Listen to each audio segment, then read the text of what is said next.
Hi, I'm Perry Atkinson, General Manager here at theDove. Hey, check out our other videos and check out our website at theDove.us.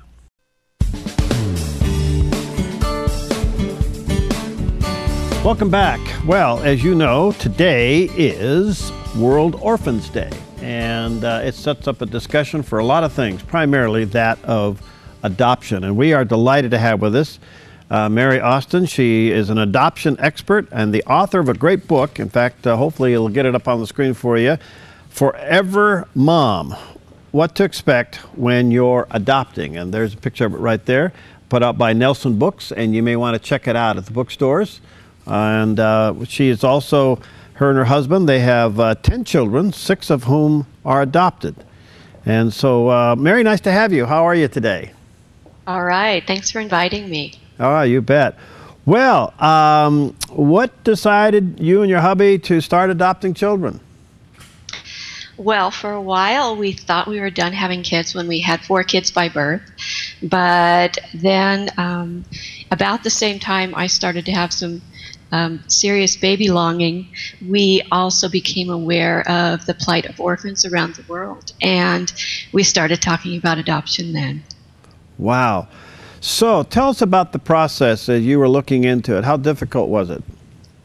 Well, any adoption is lots of paperwork. It involves a social worker coming out to your house and checking out the place and asking you questions about the way you were parented and about your wishes regarding a child. You have to, one of the kind of mentally hard things is filling out a form that tells what type of child you might be interested in adopting, and they ask you about special needs then and whether you want a boy or a girl, that kind of thing. So wow. It is a pretty long process. Now that's what the book is about, right? I mean, you can people read this and learn a little bit about the process. Yeah, there's a chapter in the book just about the pre-adoption process and the things that you can think through and decide as you're waiting. But then a lot more of the book is about helping children settle in and what issues you might be facing, depending on what age your child is when they come home. All right, now you have 4 daughters from Ethiopia and 2 sons from South Korea. That's right. How did you choose? I mean, were you looking for children from those areas? How'd that come about? Well, we actually first started thinking about adopting a little girl from China, and that was just the very first dream in our hearts. And then we found out a little bit more about China adoption, and at that point, both parents had to travel for a couple of weeks, and our bio kids at that point were 4, 6, 8, and 10, and we didn't really want to be away from our other kids that long. And a friend of ours said, well, you know what, you ought to check out South Korea. And so that's how we ended up adopting our 2 boys from South Korea. And then, every country has their own requirements regarding family size, the amount of income that they want the family to have, how old the parents can be. So some of those were kind of guiding factors. And for a while we were thinking about, after we adopted our boys from Korea, for a while we were thinking about adopting an infant in the U.S., an African-American infant in the U.S., but we had an adoption fall through there. And interestingly enough, that same friend who guided us towards Korea said, well, you know what, the agency that I work with and really like is just starting an Ethiopia program. That might be a possibility for your family too. And that turned out to be where our girls were. Wow. So how young was the youngest that you adopted? Josh was our first adoption, and he was 4 months old when he came home. And the oldest? The oldest was a sibling set of 9 and 11-year-old girls. That was from Ethiopia. So pretty broad range of ages. Wow. Now you're homeschooling these children. That's right. Yeah. Yeah. We I mean, you got your own homeschooling school. 5 these days. Yeah. Well, we have 5 graduated by now. So really, only 5 left at home. What's been the hardest?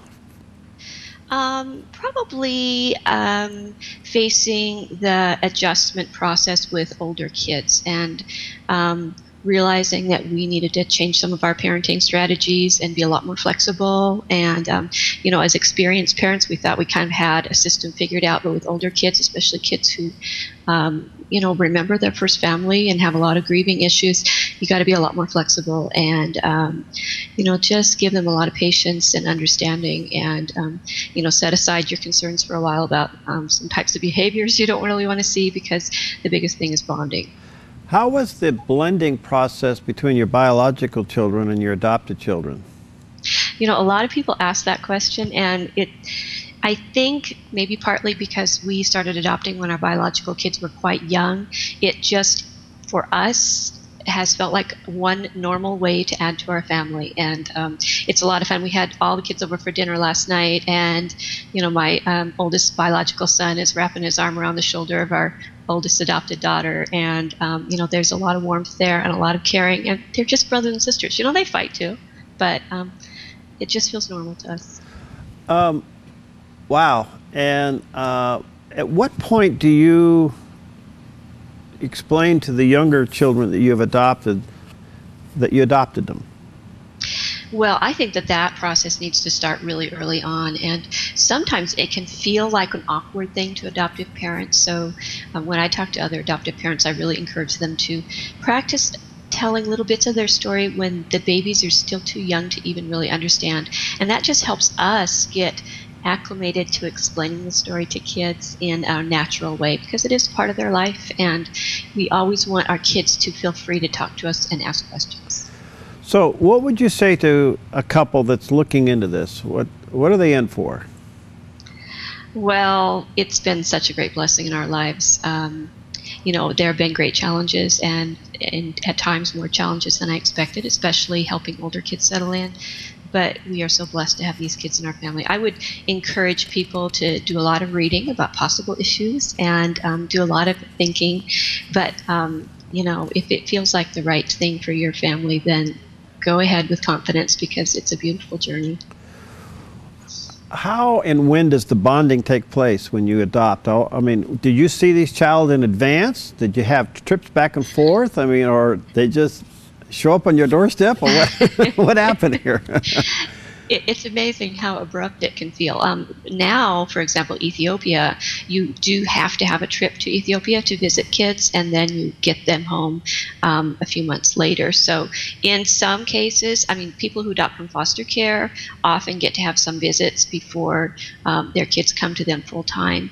But in a lot of cases with international adoption, they send you pictures and maybe video and give you as much information as they can.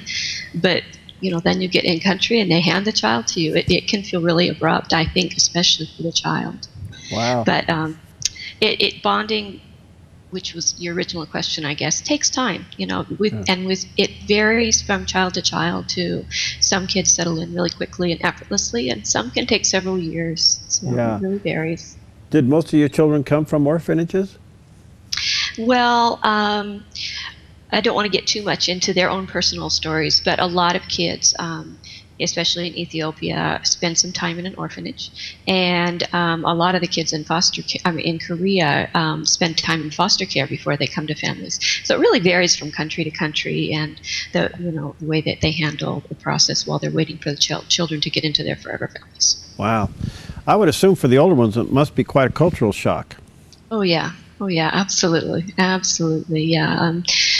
I think one of the adjustment issues that was harder than I expected was the food. Our girls had spent 9 and 11 years eating a totally different diet, and then they came to America where, almost everything has cheese on top of it. Well, in Ethiopia, you don't eat cheese, and they thought it was disgusting. They still don't like cheese, but thankfully, they taught me a little bit of Ethiopian cooking, so we have Ethiopian food every now and then, and they also got used to a lot of American foods, too. So it's fine now, but for a while, I wondered if they would eat anything other than rolls and, I think, bananas. Really?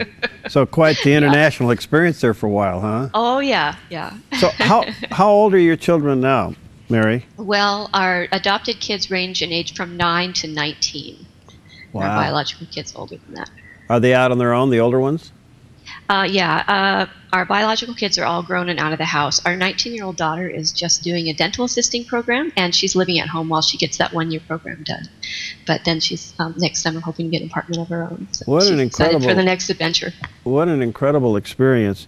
So what do you want people to get from your book, Forever Mom? Well, Oh, I wrote it with two moms in mind. The first mom that I had in mind was one who was just exploring the process and wanting to know more details and wanting to know how to get herself educated. And then I also wrote this book for the mom who is deep in the middle of possibly some real challenges with adoption and wants some encouragement and some ideas for helping kids settle in better and just to really be encouraged along her path. So those are the two moms I wrote it for. And so I mean, I hope it blesses all adoptive parents, but especially those two moms who are in my heart. Wow. Well, congratulations. Do you have a website?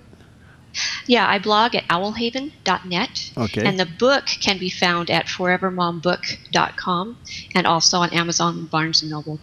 All right, check it out. It's put out by Nelson Books. It's called Forever right. Mom, What to Expect When You're Adopting. Well, Mary, you're a delight and an inspiration, and it doesn't look like you're too wore out either. Some days. No, there are those. I've had my coffee this morning. Yeah. I hope you have more than one bathroom in your house. Oh, yeah, we have 3. Yeah. Thanks for your time, and best to you, and thanks for the book. All right. Okay, we'll be right back.